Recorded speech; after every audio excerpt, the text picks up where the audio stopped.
The third thing you have to do is accept that you are responsible for your eating behavior. That is very, very important. Sometimes when people get this message, they think, great, now I can eat anything, anytime, and it doesn't matter.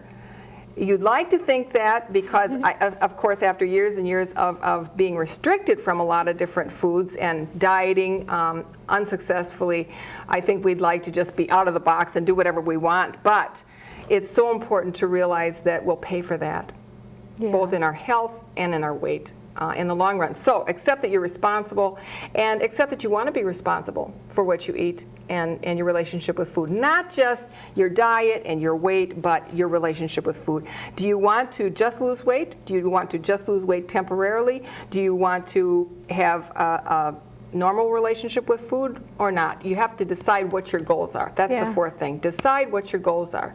If you want to be naturally thin, I'd suggest you get my book.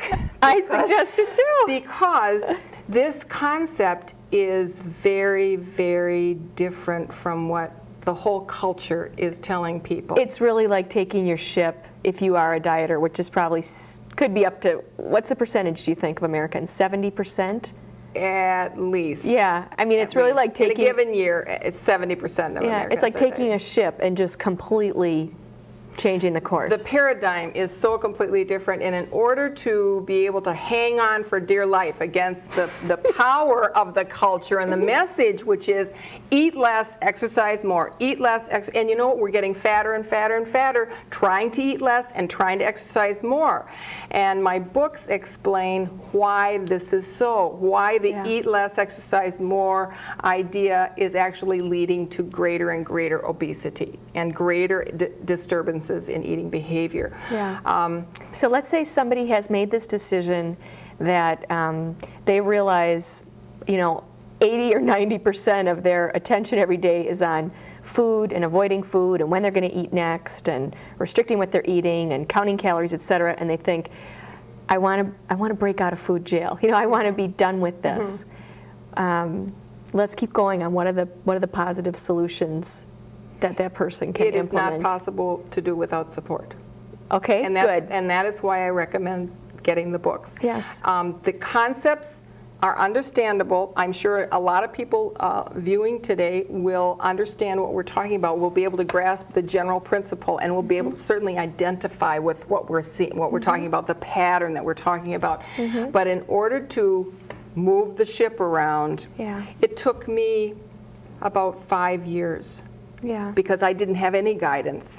And I found that people who get the book, who coach with me, even they struggle because, as I just spoke with one of the young women that I'm coaching last night, she said, all of a sudden I have people from Weight Watchers coming up to me, and I see the commercials on television, and I see I hear people raving about this new program or that new program, this new take liquid 40 formula pounds thing off, and don't ever have to exercise, and the ab doer and the this doer and the that, and it's almost like,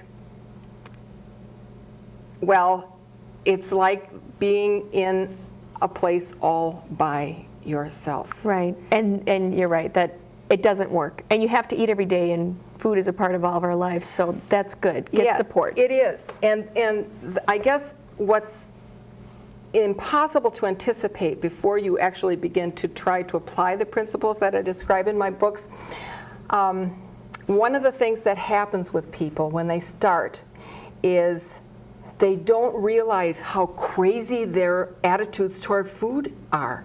They don't understand how scared of eating they are. They don't realize how much thought they give to, well, just exactly what should I eat, and how many hang-ups they've got about just eggs or toast or butter or just normal food. They really think apart and think through a lot of things they don't need to think about, and they don't think about things they do need to think about. And those are the things that I talk about in detail in the book. We are so hung up about food in our culture, and of course when you diet you get more hung up about food because you're hungry. Because that's a physiological adaptation. You get focused on food because food becomes a survival issue for you when you are going hungry. Another thing that happens with dieters is that they get not only hung up on food, but they don't know when they're hungry anymore, and Yes. they don't know when they're full anymore. They have ignored these signals. Have you noticed babies just know when they're hungry? They Yeah. get fussy, they get crabby, they cry, they whine. You can change their diaper, you can rock them and cool them, you can take them out in the car, you can do all kinds of things, but until you shove that bottle in their mouth or feed them some applesauce or something, they're not going to settle down because they're hungry, and they know they're hungry, and they've got to get calories, and when they get them, then they settle down and they're happy until they're full, and then if you try to feed them more than when they're really full, They reject it. forget it. Yeah. They'll spit the nipple out. They'll spit the applesauce out. They won't let you go. Those signals are so fine-tuned. They're so perfectly in sync with the body's needs. Those little tiny bodies have just wonderfully acute, sensitive systems for taking in what they need. And we get in there and really Muck it all up. screw it up by denying, by intellectually trying to control something that's supposed to be controlled by the body. So basically, my program is turning the controls for the eating behavior of the individual person from the intellect, turning it back over to the body. Can you Yeah. imagine having your body in control of your eating behavior? That is very scary. It's That scary. is very scary. It is. The stories, the other good thing too that's in the book besides the steps is for somebody who wants to break out of food jail, who wants to become naturally thin by eating more, are the stories that they find in the books of people who have really broken out of the patterns, whether they had it since they were a child Yes. or in college. Yes. It's really fascinating. It's amazing. My life, personally, and I know more about my life than anybody else's, however much people tell me about their experience. My life as a naturally thin person, I've been naturally thin for 20 years. I was a dieter for 17 years before that. And when I became naturally thin, I looked back at being in food jail, and I really honestly didn't know how I got through the days. I didn't know how I did it because I was consumed by this ever-present goal and fight to get thinner or to try to keep from regaining weight that I had lost. Yeah. And once I became naturally thin, that was all on the back burner. I never had to think about it. All I had to do was pay attention to my hunger. I just had to pay attention to my hunger, and I had to pay attention to what I wanted to eat, and I had to eat it when I was hungry, and I had to stop when I was full, and that was it. And that's the whole program. It sounds simple. It's not as simple as it sounds. Right. It's simple, I think, once a person gets there. Exactly. But the Getting book there. and the support helps the person with their unique journey Yes. to get there. Yes, getting there. Because it's really about a lifestyle change and freeing yourself up so that you can pursue what's really in your heart, your goals, whether that's family or parenting or painting or community service.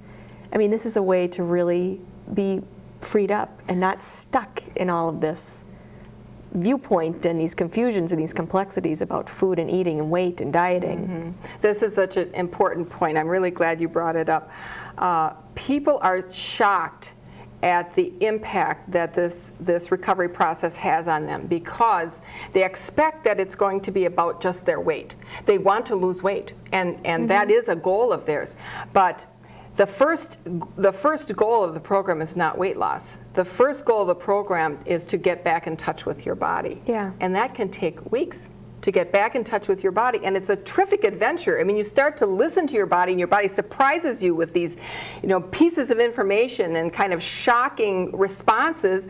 And it usually bodies come back pretty quickly, even if you've been abusive and neglectful for a long time, bodies are pretty sensitive about starting to talk to you again, you know, beginning to give the signals again about when it's thirsty and when it's hungry and when it needs to lie down and those kinds of things. And when people get on that path, they're almost always shocked at the freedom from the preoccupation with food and eating and their body weight, and then that all of that resources freed up for them to do other more important things. And they begin to think about goals they have put on the back burner for many times a long time, sometimes for decades. To paint, to open a small shop. Plan a vacation somewhere where you can hike or see a different culture that you've thought about for years. They start thinking about being who they are and doing things that are actually an expression of that fact. My friend and trainer of the Naturally Thin program, Skip Billy, had always wanted to own a business, and she was my trainer for 3 years, and she was just terrific. And she came to me one day and she said, "Jean, I really, really enjoy training, but I really want to buy a business, and I've always wanted to buy a business, and so I'm quitting. And I'm going to buy a business." She bought the Salon Levante in downtown Minneapolis, and she's been the owner down there for, I don't know, 4 or 5 years now, and she just loves it. And she's like, done with weight. She doesn't want to think about, she doesn't even want to think about other people's weight. She doesn't want to be a trainer. She doesn't want to be a permanent member of any weight watching group, and that's in quotes, any kind of group that's concerned about this issue, because she's done with the issue in her life. And that's our goal for people in recovery, is not that they just recover their natural lean adapted body weight, but that they recover their whole life that's been lost to the lifestyle of dieting. That's a good goal. Where can people find your books? Both of my books are now out of print and out of the bookstore as of about 6 months ago. They can write to me for the books, and they can just send a check, and we can give that information on the show. And, oh, great, yeah, we'll put it on the screen. Okay? Yeah, good. And then what about for people that are watching in the Twin Cities, are there any naturally thin groups that are set up, or similar, they should write you to see, maybe form a group? Yes. Form a group in your area, or even with 1 or 2 people in your neighborhood. Yes, if anybody is interested in forming a support group for recovery, they can contact me at the same address that they can write for books, and it's important for them to get books if they want to do a support group. Yeah. And then I'll help them organize a support group. Well, great. Such an important message. I thank you so much for being with us. You're welcome. It was fun. Yeah, good. And this is Lori Creever signing off from another edition of 30 Minutes with the Author, inviting you to read a book. It could change your life. And let's encourage our children to do the same. Thank you. Oh, this was good. This was really fun.